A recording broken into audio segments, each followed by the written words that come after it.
Hello friend, maximum टेंडवाल आप सभी का स्वागत करता हूं आपके अपने यूट्यूब चैनल नर्सिंग पाठशाला पे। फ्रेंड, जैसे कि आप सभी जानते हैं, अपन लोग जितने भी अपकमिंग एग्जाम हैं उनकी तैयारी कर रहे थे, तो आज उसी तैयारी को अपन आगे बढ़ाते हैं और कुछ इंपॉर्टेंट एमसीक्यू के ऊपर बात करेंगे। ये इंपॉर्टेंट एमसीक्यू आपके जितने भी अपकमिंग एग्जाम है उनके रिगार्डिंग इंपॉर्टेंट रहने वाले हैं। तो ज़्यादा टाइम वेस्ट नहीं करते हैं, आज का अपना जो टॉपिक है एमसीक्यू का वो स्टार्ट करते हैं। तो फर्स्ट जो एमसीक्यू है वो आप लोगों की स्क्रीन के ऊपर है। तो फर्स्ट एमसीक्यू क्या आ रहा है फ्रेंड? फर्स्ट एमसीक्यू आपके सामने है। तो फर्स्ट एमसीक्यू क्या बोल रहा है? In copper T 200 the number denote, कि जो कॉपर टी 200 है उसके अंदर जो नंबर आ रहा है यानी तो 200 आ रहा है वो किस चीज को डिनोट करता है? वेट इन माइक्रोग्राम को डिनोट करता है, वेट इन मिलीग्राम को डिनोट करता है, सरफेस एरिया को डिनोट करता है, वॉल्यूम ऑफ डिवाइस को डिनोट करता है। तो फ्रेंड, कॉपर टी की अगर बात करें अपन, कॉपर टी 200 का एग्जांपल ले लेते हैं। तो Cu का मतलब हो गया आपका कॉपर, यानी ये कॉपर की बनी हुई होती है। टी का मतलब हो गया, टी का मतलब हो गया कि ये टी शेप की होती है। और 200 का मतलब होता है, 200 का मतलब होता है यहाँ पर कि इसका सरफेस एरिया 200 किस चीज को डिनोट करता है, यानी जो नंबर है वो किस चीज को डिनोट करता है? वो इसके सरफेस एरिया को डिनोट करता है। चाहे वो कॉपर टी 200 हो जाए, कॉपर कॉपर टी 380 हो जाए, कॉपर टी 250 हो जाए, तो ये सारे जो नंबर आ रहे हैं वो किस चीज को डिनोट कर रहे हैं? वो आपके डिनोट कर रहे हैं सरफेस एरिया को। एक और एग्जांपल लेते हैं, जैसे अपन कॉपर टी 380 A/Ag। तो यहां पर मैंने बता दिया Cu का मतलब क्या हो गया। Cu का मतलब यहां पर हो गया आपका, Cu का मतलब क्या हो गया? Cu का मतलब हो गया कि ये कॉपर से बनी होती है। T का मतलब हो गया टी शेप होती है। 380 का मतलब हो गया कि इसका सरफेस एरिया 380 होता है। नई जो चीज आ रही है वो आ रही है आपकी A/Ag। तो A इसकी डिनोट करता है इसकी साइज को, T डिनोट कर रहा था शेप को, और A डिनोट करता है इसकी साइज को। साइज A से लेके D तक होती है। A होता है वो सबसे स्मॉलेस्ट साइज होती है, और जो डी होती है वो लार्जेस्ट साइज होती है। आई बात समझ में? और एजी की चीज को डिनोट करता है, एजी यानी सिल्वर। सिल्वर डिनोट कर रहा है कि ये सिल्वर कोटेड होती है, मतलब सिल्वर की इसके ऊपर क्या होती है? कवरिंग होती है। तो ये सारी चीजें अपन लोगों ने कॉपर 380A/Ag का पोस्टमार्टम करके देख लिया कि भाई कौन कौन सी चीज किस चीज को डिनोट करती है। अब आ जाते हैं अपने क्वेश्चन के ऊपर। अपना क्वेश्चन क्या बोल रहा है कि in copper T 200 the number is denote, कि कॉपर टी 200 के अंदर जो नंबर है वो किस चीज को डिनोट करते हैं। अभी तो आप आंसर दे सकते हो, तो आंसर कमेंट करो कि कॉपर टी 200 के अंदर 200 किस चीज को डिनोट करेंगे? सर, डिनोट करेंगे आपके जो सरफेस एरिया है उसको डिनोट करते हैं। किसको डिनोट करते हैं? सरफेस एरिया को डिनोट करते। तो अपना राइट आंसर किसके पास चला जाएगा? राइट आंसर चला जाएगा ऑप्शन सी के पास। आई बात समझ में? यहां पर क्लियर हुआ आप लोगों को? आगे बात करें तो फ्रेंड, अपना यहाँ पर फर्स्ट क्वेश्चन है वो क्लियर हो गया है। आई होप आप लोगों को समझ में आ गया होगा। देन सेकंड अगर बात करें अपन, तो सेकंड क्वेश्चन आप लोगों के सामने है। सेकंड क्वेश्चन क्या बोला है? The following statement are true about IUD except, कि फॉलोइंग में से कौन सा स्टेटमेंट है वो आईयूडी के लिए सही है, जो गलत है वो आप लोगों को सिलेक्ट करना है। कि 3 स्टेटमेंट है वो तो यहाँ पर सही है, लेकिन एक स्टेटमेंट है वो यहाँ पर गलत है। मल्टीलोडेड copper T 375 is a second generation IUD. Lippes loop is example of first generation. Option C कह रहा है IUD can use emergency contraceptive within 5 days. Second generation IUD is non hormonal IUD. तो अपना राइट आंसर कमेंट करें sir कि जो IUD होती है उसके लिए कौन सा स्टेटमेंट है जो यहाँ पर आपको गलत दिखाई दे रहा है। एक्सेप्ट पूछा गया है, अपवाद पूछा गया है। यहां पर ये नहीं पूछा गया कि कौन सा स्टेटमेंट सही है, ये पूछ रहे हैं कि कौन सा स्टेटमेंट है वो गलत है। एक्सेप्ट बताना है कि भाई ये स्टेटमेंट है वो आईयूडी के लिए सही नहीं है। तो बताइए जल्दी से कौन सा हो सकता है? फटाफट कमेंट करें आप लोग, आप लोग जल्दी से कमेंट करें सर कि कौन सा स्टेटमेंट है वो आईयूडी के लिए सही नहीं है। क्या multi loaded IUD second generation नहीं होती है? क्या lipase loop first generation IUD होती है या नहीं होती है? आईयूडी को इमरजेंसी के रूप में काम में लेते हैं या नहीं लेते? और second generation IUD hormonal IUD होती है या नहीं होती है? तो अपने डाउट को फटाफट क्लियर करते हैं। चलिए, तो डाउट क्लियर कैसे होगा? जब टॉपिक के बारे में पढ़ेंगे। तो टॉपिक क्या बोल रहा है कि आईयूडी होती है वो 3 टाइप की होती है साहब। कौन कौन सी होती है? फर्स्ट जनरेशन, सेकंड जनरेशन और third generation. First generation IUD थी वो नॉन मेडिकेटेड थी, उसके अंदर कोई भी मेडिसिन अपन यूज नहीं करते थे। नॉन हॉर्मल थी, कोई भी हार्मोनल अपन यूज नहीं करते थे। सेकेंड जनरल की बात करें तो मेडिकेटेड थी वो, उसके अंदर दवाई यूज की जाती थी लेकिन हॉर्मोन्स यूज नहीं की जाती थी। ठीक है। फर्स्ट जनरेशन थी वो नॉन मेटेलिक थी, कोई भी मेटल उसके अंदर यूज नहीं होता था। किसकी बनी हुई होती थी? प्लास्टिक की बनी हुई होती थी। और सेकेंड जनरेशन कौन सी थी? मेटेलिक थी, कॉपर टी आपने नाम सुना होगा, कॉपर की बनी हुई होती थी। और थर्ड जनरेशन बात करें तो मेटेलिक थी, मेडिकेटेड थी, हॉर्मोनल थी। यानी सबसे ज्यादा डेवलप वाली कौन सी है? थर्ड जनरेशन है। देन बात करें फर्स्ट जनरेशन के बारे में, रिंग शेप होती है, स्पाइरल शेप होती है, कोयल शेप होती है। सेकेंड जनरेशन की बात करें टी शेप होती है। थर्ड जनरेशन की बात करें टी शेप होती है। एग्जाम्पल की बात करें first generation lipase loop, second generation copper T 200, copper T 275 भी इसमें आती है, कॉपर टी 380। ये सारी किस में आती है? ये आती है आपकी सेकेंड जनरेशन में, कॉपर टी 375, कॉपर टी 375 भी इसमें आप इंक्लूड करते हैं। और देन फर्स्ट जो आईयूडी बनी थी कॉपर टी सेकेंड जनरेशन वाली, वो कौन सी थी? कॉपर टी 7 थी। पूछा जा सकता है कि the first copper T is, तो क्या बोलोगे साहब? Copper T 7 first copper T थी। देन बात करें इसमें एलएनजी होती है, फ्रीडम 5 होती है, प्रोजेस्ट्रॉन आईयूडी होती है थर्ड जनरेशन का एग्जांपल। ठीक है। High risk of explosion and failure rate high, first generation के बारे में स्टेटमेंट सही है। तो अब बात करते हैं नेक्स्ट अपने क्वेश्चन के ऊपर। Multi loaded copper T 375 second generation IUD सही है साहब। ये स्टेटमेंट आईयूडी के लिए सही है, तो अपना राइट आंसर नहीं रहेगा। Lipase loop is example of first generation, सही है साहब। ये भी अपना आंसर नहीं रहेगा। IUD can use emergency contraceptive with in 5 days. Emergency contraceptive का मतलब क्या होता है?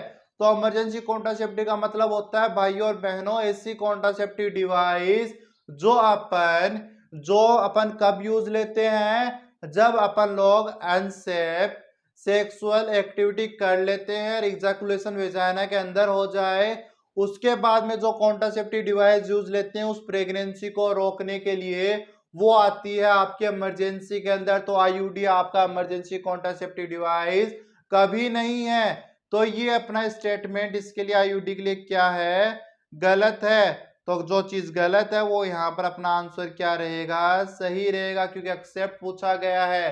तो डाउट क्लियर हुआ। Second generation IUD is non hormonal, सही है साहब। नॉन हार्मोनल होती है लेकिन मेडिकेटेड होती है। तो सेकेंड जनरेशन वाला ये डी ऑप्शन भी अपना दिस क्वेश्चन के अकॉर्डिंग गलत रहने वाला है, क्योंकि आईयूडी के लिए क्या है? सही है, तो ये गलत रहेगा। देन नेक्स्ट क्वेश्चन के ऊपर बात करें तो नेक्स्ट क्वेश्चन आ रहा है आपकी स्क्रीन के ऊपर। Copper T act for 10 year की ऐसी कौन सी कॉपर टी है जो 10 साल के लिए काम करती है? 10 साल के लिए आपको प्रोटेक्ट करती है। कॉपर टी 200, नोवा टी, कॉपर टी 380, कॉपर मल्टीलोडेड 250। तो कौन सी कॉपर टी है साहब जो आप लोगों को 10 साल के लिए प्रोटेक्ट करती है? तो साहब कौन सी है? फ्रीडम 10 वाली कॉपर टी 380। तो यहां पर क्या आएगा? सी ऑप्शन अपना राइट रहेगा साहब। चले आगे। और ये तीनों बच गए, वो कितने साल के लिए प्रोटेक्ट करेगी? तो ये आंसर आप लोग कमेंट करोगे साहब, कितनी साल के लिए प्रोटेक्ट करती है?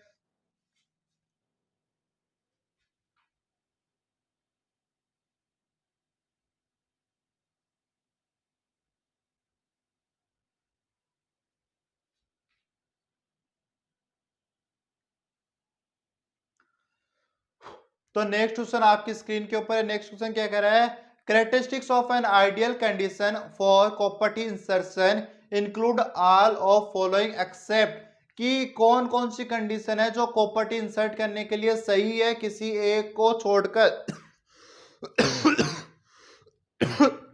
Sorry, has borne at last one child, कि इसके पहले उसको एक चाइल्ड हो चुका है, is willing to check IUD tail, कि वो आईयूडी की जो टेल है वो अपन जो पीछे थ्रेड आता है उसको चेक करने के लिए केपेबल है, उसको पता चलता हो, has a history of ectopic pregnancy, उसको हिस्ट्री है एक्टोपिक प्रेगनेंसी की, हैज नॉर्मल मेंस्ट्रुअल पीरियड। तो सिंपल सा क्वेश्चन है, अगर फीमेल को एक्टोपिक प्रेगनेंसी की, एक्टोपिक प्रेगनेंसी क्या होती है, जब बच्चा है वो यूट्रस में इम्प्लांट ना होकर एक्सटर्नली कहीं और इम्प्लांट हो रहा हो तो उसको क्या बोलते हैं, एक्टोपिक प्रेगनेंसी बोलते हैं। तो अगर फीमेल को एक्टोपिक प्रेगनेंसी की हिस्ट्री है तो अपन उसको आईयूडी नहीं लगाएंगे, इस कारण से अपना ऑप्शन सी है वो क्या हो जाता है, दमादम सही हो जाता है। राइट आंसर सी रहेगा। आगे चलें, तो आगे क्या पूछ रहा है, आगे पूछ रहा है IUD associated most common with expulsion is, कैसी कौन सी आईयूडी है जिसका सबसे ज्यादा चांसेस होता है एक्सपल्सन का, बाहर निकलने का, lipase loop, copper T 200, copper T 380 या एलएनजी आईयूडी। तो कौन सी है साहब, इतना बता सकता हूं, फर्स्ट जनरेशन वाली आईयूडी होगी। फर्स्ट जनरेशन आईयूडी कौन सी होती है, जल्दी से कमेंट करें।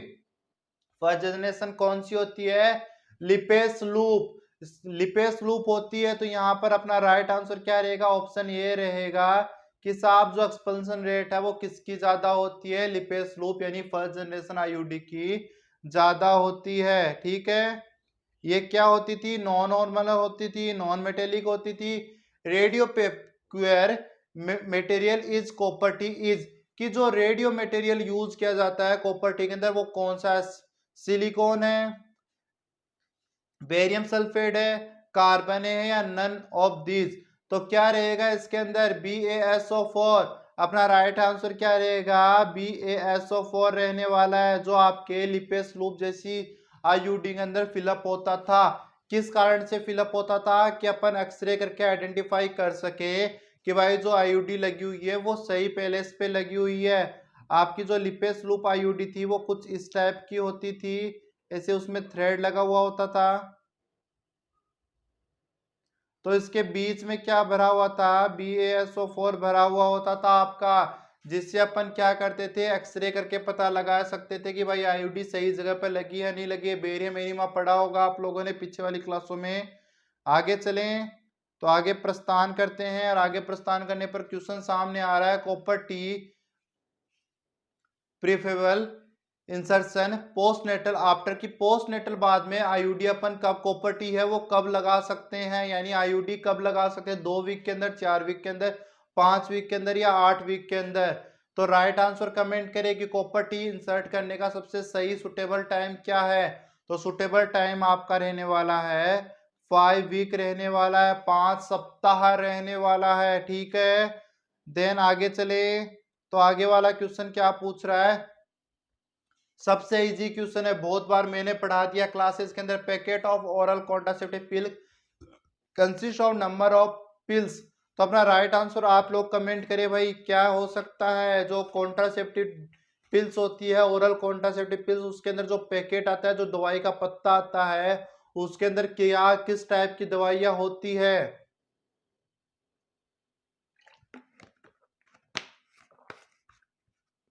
तो क्या होता है उसके अंदर, तो उसके अंदर टोटल 28 दवाई होती है, कितनी होती है, 28 टेबलेट होती है।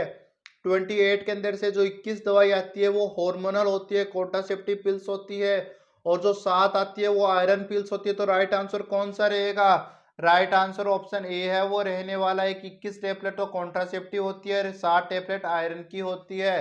ठीक है, which of the following is not absolute contraindication for OCP, की ओसीपी अपन दे रहे हैं, तो जो कौन सा, जो क्या बोलते हैं, कॉन्ट्रा इंडिकेशन है जो एब्सोल्यूट नहीं है, कि डेफिनेटली अपन उसको नहीं दे सकते। दो कॉन्ट्रा इंडिकेशन पढ़े थे, एब्सोल्यूट और रिलेटिव, मतलब ऐसे कॉन्ट्रा इंडिकेशन जिनके अंदर ओसीपी यूज तो कर सकते हैं लेकिन डॉक्टर एडवाइस के बाद।